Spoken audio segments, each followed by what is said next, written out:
All right, so we're back.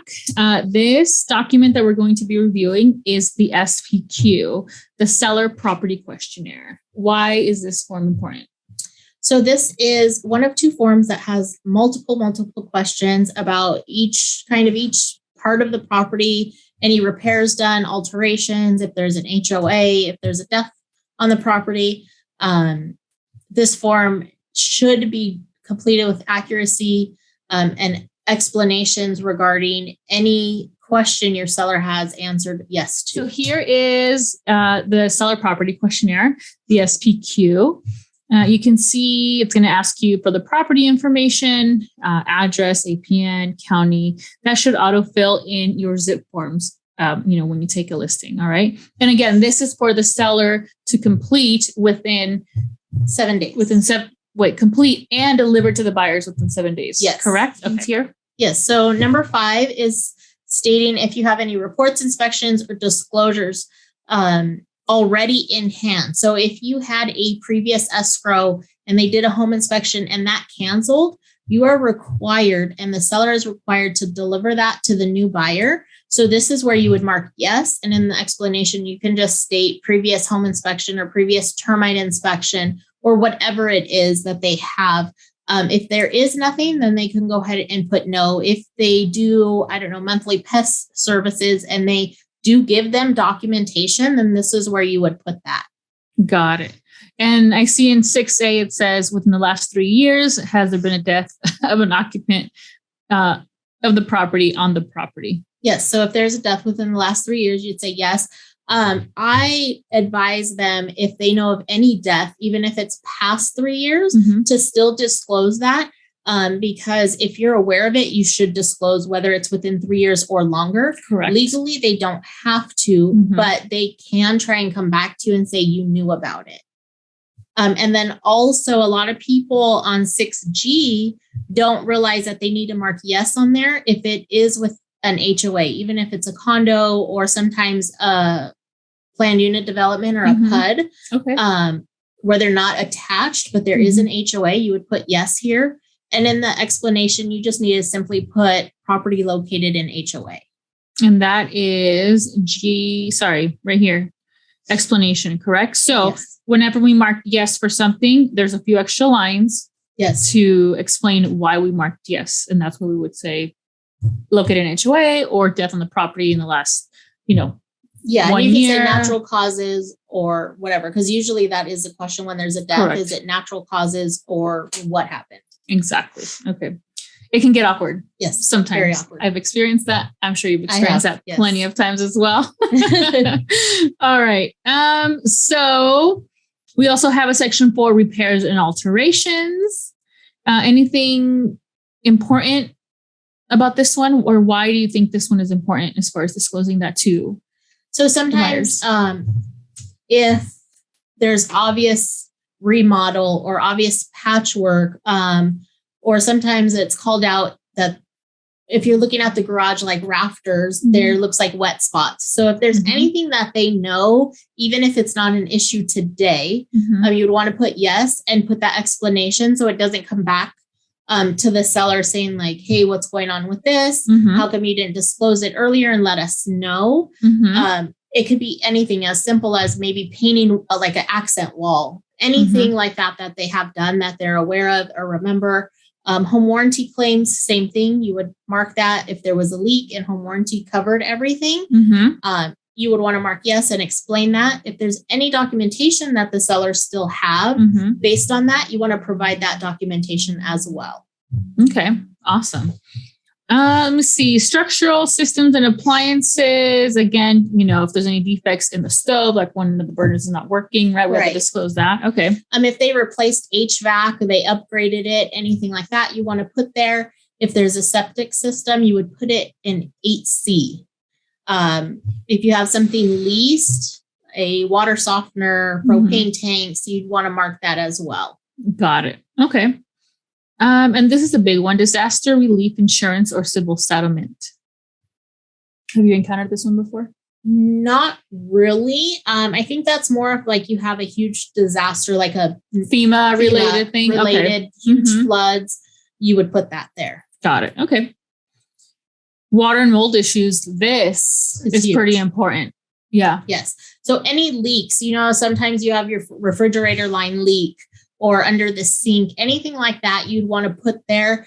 If there was any mold remediation done in the past, you want to note that and put that there and let them know that ever since it was repaired, there was no other issues and everything was resolved. And once again, if you have paperwork to show these repairs, it's always good to provide it.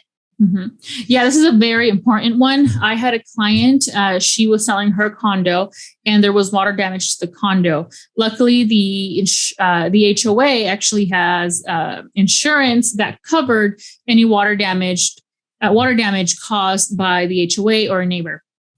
So anyways, I think it turned out to be like $48,000 in repairs. It was a big one. And so if you guys don't know, the water damage claim on homeowners insurance lasts for about 5 years. So when the new buyers went to get their homeowners insurance quote, that popped up and their specific homeowners insurance that they wanted to use did not cover it because it was such a large amount.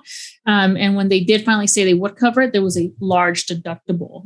It was like a $5,000 deductible. Wow. Which is pretty uncommon. So they did have to go find a different company, but it's good that my seller disclosed that to the buyers to make sure that the buyers weren't stuck with that after closing.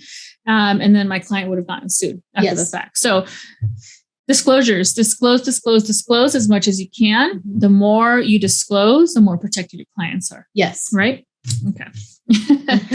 Pets and animals. I'm going to take a guess on this one. I think this is for like allergy reasons, right? Yes. Like I'm allergic to cats. So people want to know. Yes. And they want to know if they're inside pets, outside pets. Sometimes that does make a difference. If you've had any issues with rodents, some people are very allergic to stuff like that too. Though they want to know if you've had that, if you've had treatment, anything taken care of, all of that is good to disclose. Got it. Okay. Boundaries, access, and property use by others. So if your seller knows that there's an easement that the county or the city has to access, they need to disclose that. If they don't know, it's okay, because it's truly, are they aware? And if they're not aware, that's perfectly fine. But if they are aware, they should disclose it. And so this is to touch on that. The sellers are completing these to the best of their knowledge. Yes. All right. Good. All right. Landscaping, pool, and spa.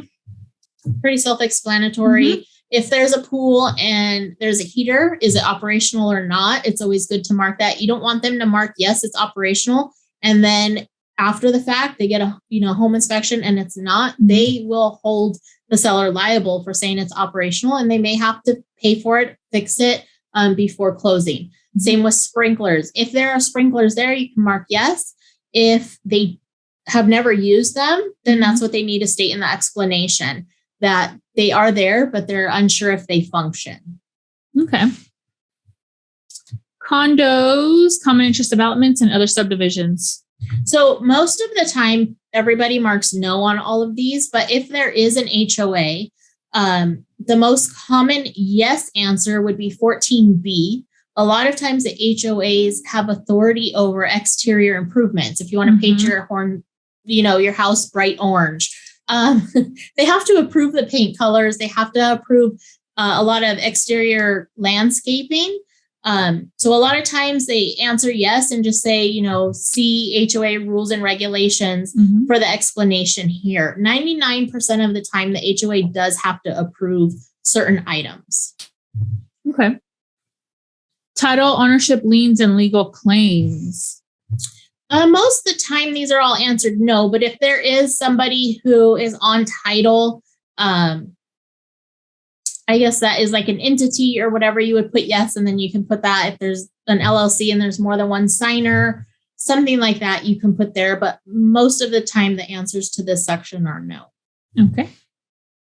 Neighborhood. Pretty self-explanatory. If there's a lot of noise, if you're right by the train tracks, right by a high school, you would want to put that there, right by a freeway.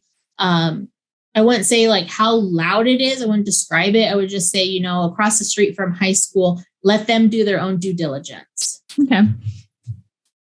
I had one property that was like overlooking the the 60 freeway over Box Springs. Oh yeah. That was really loud. So we obviously put that in there. Like, if you open the windows, it gets really loud. Right. We did disclose that, but it was obvious. Like if you're buying that house, you know. Yeah.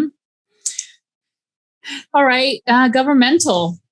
So this is if they know that something's in the works, eminent domain, or if they're building something that may affect their property or their value.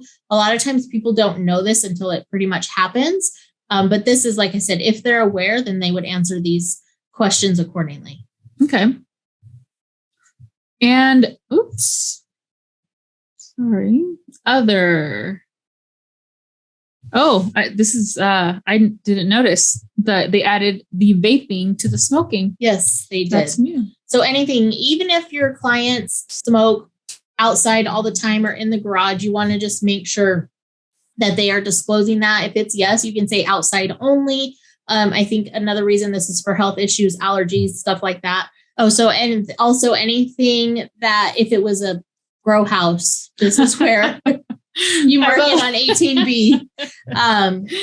You do have to disclose that. Unfortunately, you do, because of everything that goes into it, the moisture, the water, everything that was hooked up this is where you would disclose that as well. And you will notice in the very first section of the SPQ, there is a question for the methamphetamine. Which is kind of different than this one on 18B, where it talks about cannabis growth and cultivation. Yeah. So disclose that. Disclose everything. All right. So, and if there's more that we need to disclose that doesn't fit on here, yes, there's an additional, there's the addendum form to add on to this. Even if your clients type it up or write it up on a blank piece of paper, you would mark number 19, attach that to the SPQ, and they can go from there. Doesn't have to be on a technical addendum. Okay. This is a summary for the SPQ. On to the next one.